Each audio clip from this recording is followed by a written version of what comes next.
ಯಾಹೋವಿಗೆ ಸ್ತೋತ್ರ.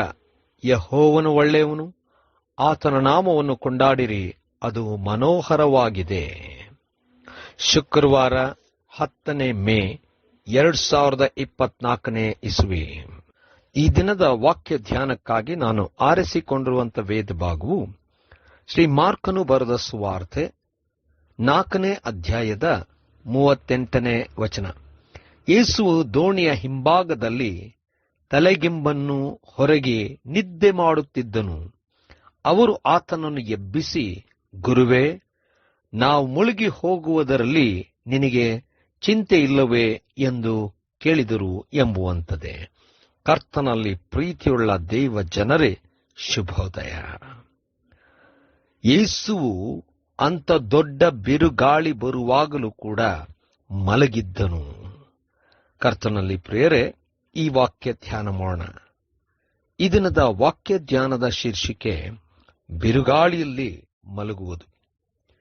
ಕರ್ತನಲ್ಲಿ ಪ್ರಿಯರೇ, ಯೇಸು ಸ್ವಾಮಿಯು ವಾಕ್ಯೋಪದೇಶ ಮಾಡಿ ಆ ಒಂದು ಸ್ಥಳದಲ್ಲಿ ಇರುವಾಗ ಇನ್ನೊಂದು ದಂಡೆಯ ಕಡೆಗೆ ಹೋಗೋಣ ಎಂಬುದಾಗಿ ಶಿಷ್ಯರಿಗೆ ಹೇಳಿದಾಗ ಅದೇ ದೋಣಿಯಲ್ಲಿ ಅವರು ಹೊರಟಾಗ ದಣಿದಂತ ಯೇಸುವು ಅಲ್ಲಿ ಮಲಗಿದ್ದನು. ಬಿರುಗಾಳಿಯು ಎದ್ದಾಗ ಶಿಷ್ಯರು ಹೆದರಿದರು. ಅಂದರೆ ಇದು ದೊಡ್ಡ ಬಿರುಗಾಳಿ, ಹೆದರುವಂತ ಸ್ಥಿತಿ. ಯಾಕಂದ್ರೆ ದೋಣಿ ಮುಳುಗುವಂತ ಪರಿಸ್ಥಿತಿಯಲ್ಲಿತ್ತು. ಆದರೆ ಯೇಸು ನಿದ್ರೆ ಮಾಡುತ್ತಿದ್ದನು. ಶಿಷ್ಯರು ಹೆದರಿದ್ದಾರೆ. ಯೇಸು ಸ್ವಾಮಿ ಬಿರುಗಾಳಿಯ ಸಂದರ್ಭದಲ್ಲಿ ನಿದ್ದೆ ಮಾಡುತ್ತಿದ್ದಾನೆ. ಕರ್ತನಲ್ಲಿ ಪ್ರಿಯರೇ, ಯೇಸುವು ಎಲ್ಲದರ ಮೇಲೂ ಅಧಿಕಾರ ಉಳ್ಳಂತವನೆಂಬುದಾಗಿ ತಿಳಿದಿದ್ದಾನೆ. ಯೇಸುವಿಗೆ ಅಸಾಧ್ಯ ಯಾವುದೂ ಇಲ್ಲ ಎಂಬುದಾಗಿ ಯೇಸು ಸ್ವಾಮಿಗೆ ತಿಳಿದಿದೆ.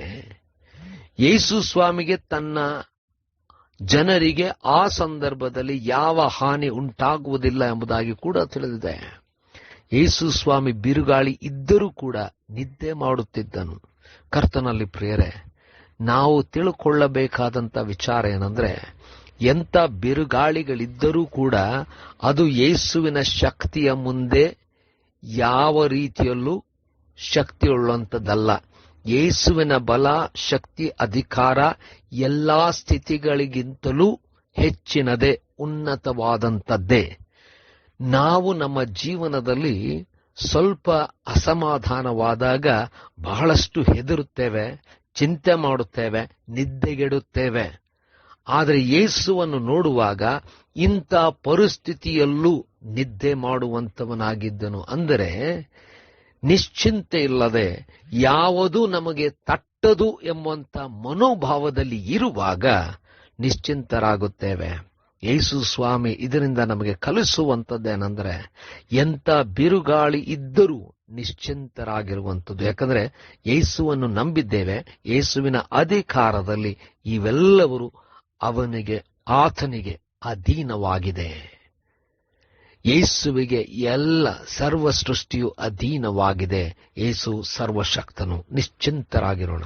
ಕರ್ತನೇ ದಯಮಾಯ ಸ್ವಾಮಿ, ಬಿರುಗಾಳಿಯಲ್ಲೂ ನಿದ್ದೆ ಮಾಡುವ ಹಾಗೆ ನಮ್ಮನ್ನು ನೀನು ನಂಬಿಕೆಯಲ್ಲಿ ನಡೆಸು, ಬಲಪಡಿಸು. ಯೇಸುವಿಗಾಗಿ ಪ್ರಾರ್ಥನೆ ಬೇಡಿದ್ದೇವೆ ತಂದೆಯೇ, ಆಮೆನ್.